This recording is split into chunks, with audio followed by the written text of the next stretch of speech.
Our pole sitter is Brandon Clemens. To his outside, car number 17 from Milford, Connecticut, Wayne Corey Jr. will start in the second spot. Third starter, car number 5 from Deep River, Connecticut, it is Carl Erickson. To his outside, car number 35 from Groton, Connecticut, Bruce Thomas Jr.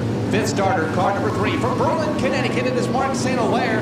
To his outside, car number 13 from Waterford, Connecticut, the Macrino Electric LLC and Romico Race Engines entry, it is Tony Macrino.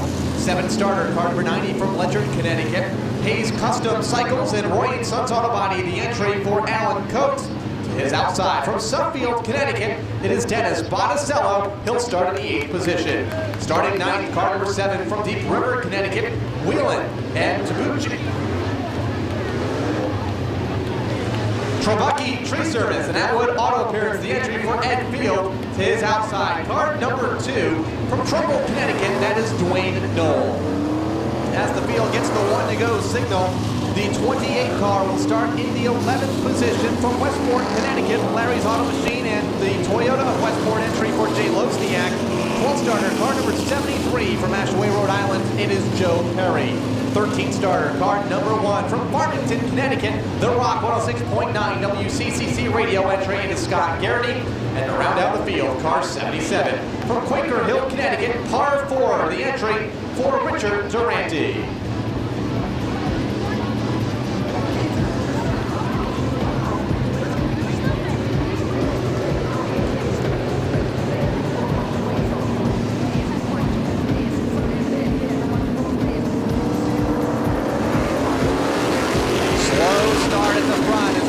Gets the green flag, and it'll be led by the 17 of Wayne Corey Jr. as they go to the backstretch for the first time. Bruce Thomas, the battleship, moves into second in car number 35 with Brandon Clemens in third. They're now trying to take a peek underneath Clemens. That is the 5 of Carl Erickson Jr. Wild ride for Scott Garrity. He goes from the grass to the track and is able to keep things under control. Hangs on to it as they go back into turn number 4. Off the corner down to complete lap number 2. And they get real bottlenecked up from Alan Coates on back. That is in the 5th position for Coates in car number 90. Clemens already back to 6th, and he's challenged by Dwayne Knoll. A challenge for the lead up front as Bruce Thomas tries to dive bomb down low against car number 17 and Wayne Corey. The 35 of Bruce Thomas, he owns both his car and the 17, and he is able to gain the lead, and Carl Erickson Jr. is able to stampede his way into second. Erickson to the inside, Corey up high, side by side for the second spot, and Erickson has it by the time they go to turn number 1, and Corey stuck in that outside lane, loses third to Mark St. Hilaire, car number 3. The orange laser beam, car number 3 of St. Hilaire, and Alan Coates is up to his old tricks as he tap dances his way into the 4th position. And a driver to watch further back to 0-3. He'll trouble further back, the 13 car hard into the outside wall. Single car spin for Tony Macrino. That'll put us under the caution flag. At the Speedbowl with Bring It On. Bruce Thomas out in the lead. He gets the good jump.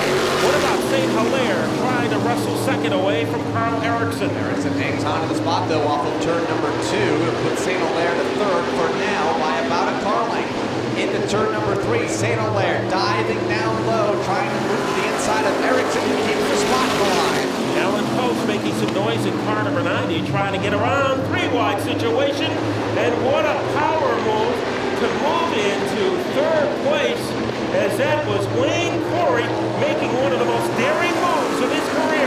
St. Hilaire off the pace further back. Car number 3 goes straight to the back of the pack, or almost toward the back, outside of the top 10 for the Freaks. That car off the pace as the leaders are already off of turn number 4. Led by the 35 of Bruce Thomas, Wayne Corey continues to stalk the 5 of Erickson for that second spot. So the buzzards are flying over the 3 car. Mark St. Hilaire, it is in last place as Ed Field manages to get by him. And managing to open up a pretty considerable lead is Bruce Thomas. Here is Wayne Corey having some power on the bottom, and Carl Erickson will have his hands full. Monticello is in that group as well. He rides in 4th, soon to be 3rd as he moves to the inside of Erickson. Off of turn number 4, racing for the 3rd spot. Now racing for 2nd. Corey has it Botticello is there. Here comes Alan Coates to make that a four-way race for the second position. Alan Coates has some elbow room on the bottom groove. He has pulled even with Carl Erickson in the battle for fourth. Color Coates in fourth, and now Dennis Botticello, the big kahuna, has climbed all the way to second place. All the 50, the 35, long gone in front of the field for Bruce Thomas Jr. Botticello's up to second. Coates in third. Corey out of shape in fourth. Goes off of turn number 4 and almost lost the spot. It looks like a tire has gone down on the 3 car. Meanwhile, Wayne Knoll in trouble on the backstretch, goes sideways, spins around, everybody avoids him. Good job by Perry and Erickson not to make contact with the spinning car of Dwayne Knoll. Out of control, Dwayne Knoll. Looks like a tire's gone down on that car as well. It's a long, lazy spin off of turn number 2. Now the caution will come out for Dwayne Knoll after contact here on the front straightaway. Fifth, and Ken Cassidy, the pole winner, will be starting 6th as we go back to green flag racing, and back out in front is Bruce Thomas. Yeah, Bruce Thomas Jr. in a very familiar position in this event, and that is out front. Here is Alan Coates up to second, takes that position away on the restart. Botticello is third as they come back off of turn number 4. 17 of Corey settles in the line at 4. So that restart has brought the 90 to life of Alan Coates, looking for some racing room underneath the battleship of Bruce Thomas. Deeper in the pack, we see Wayne Corey riding along in fourth, trying to move up to the neighborhood of Dennis Botticello.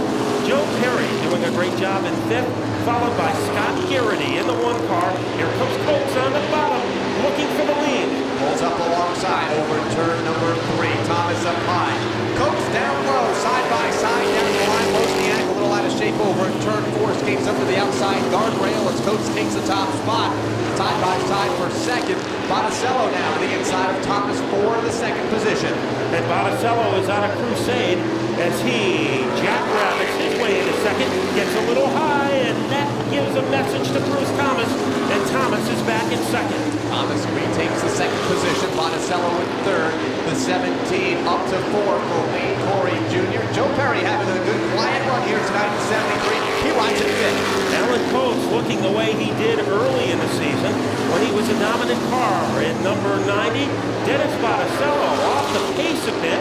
He is very vulnerable as Wayne Corey tries to get underneath. Big win for Botticello while trying to take the second spot away from Thomas in turn 2. Car broke loose and a nice save by Botticello, but lost a bit of ground to the race leader Alan Coates. And second place Bruce Thomas. Botticello in third with 10 laps to go, this time for late models. But it looks like that 03 car is a bit under the weather in third place.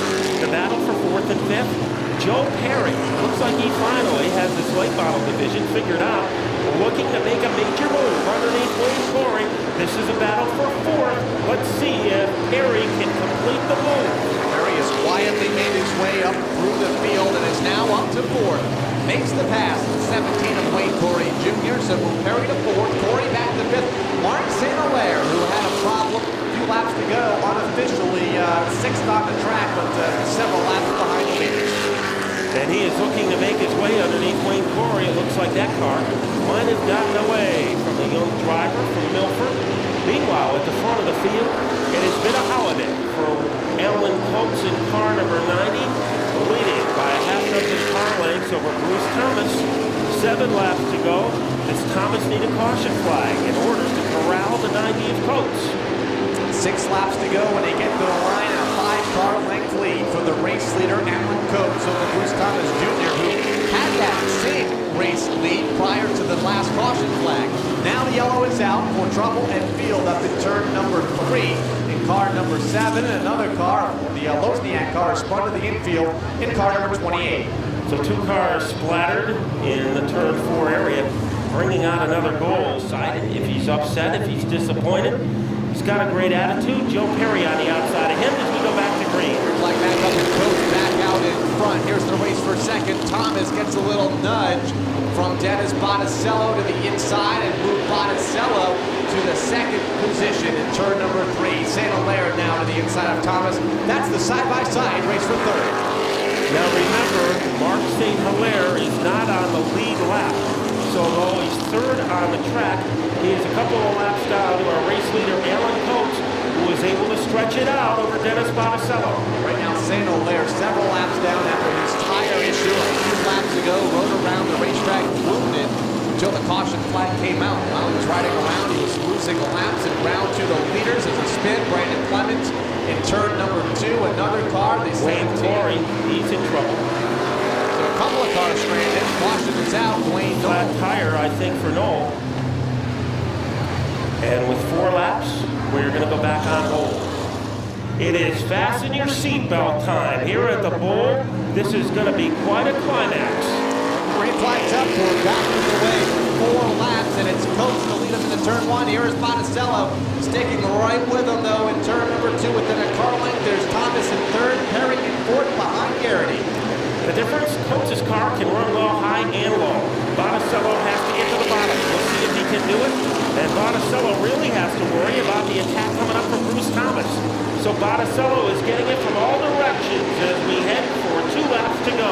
2 to go this time off of turn number 4 down to the stripe. Car number 90, Alan Coates by 3 car lengths and continuing to open up the lead by the time they get to turn number 2. Over second place, Dennis Botticello, and third place, Bruce Thomas. Fourth belongs to Joe Perry, Carl Erickson in fifth. White flag is up, 1 more lap to go in tonight's late model feature event, and it is Alan Coates all by himself at the front of the field in turn number 2. Botticello in second, unchallenged by Bruce Thomas Jr. in third, Joe Perry in fourth. Off of turn number 4, Alan Coates to take the checkered flag and the win here tonight. No driver has had more victories this season than this man, the driver of car number 90. Right now he has a 6-pack of wins, back-to-back victories. Here's our champion tonight in the Bob Valente Auto Ball late model feature, Alan Coates. 6 victories, and with the difficulties encountered by Mark St. Hilaire, he is going to move closer to our point lead. It was on one of those restarts tonight, Alan, that you really took off. What happened? Well, these guys out here making us work real hard now, and it's showing. I have to give a lot of credit to Tim Longton and Corey Hutchins. They've helped me out tremendously. All my sponsors, definitely my engine, because that thing come alive tonight. It likes the cool air. Thanks Gary from Larry's Auto Machine, Mystic Lawn Care, Prevent Lyme Disease, Golden Gate Pizza, Hayes Custom Cycles, Head Insurance, Tom and Fifth, my neighbors, they're here every week, no matter what, and all the rest of my crew. And obviously you're picking the right time of the year to get a hot streak going. Yeah, at the beginning of the year I do real well, and towards the end of the year I do real well. Just the hot months, it would kill me. Well, here's a man who is hot when the weather gets cool, the driver of car number 90, Alan Coates. And Gary Dango, another Coates clinic tonight, as he really came to life from third to first on a restart, and he never looked back.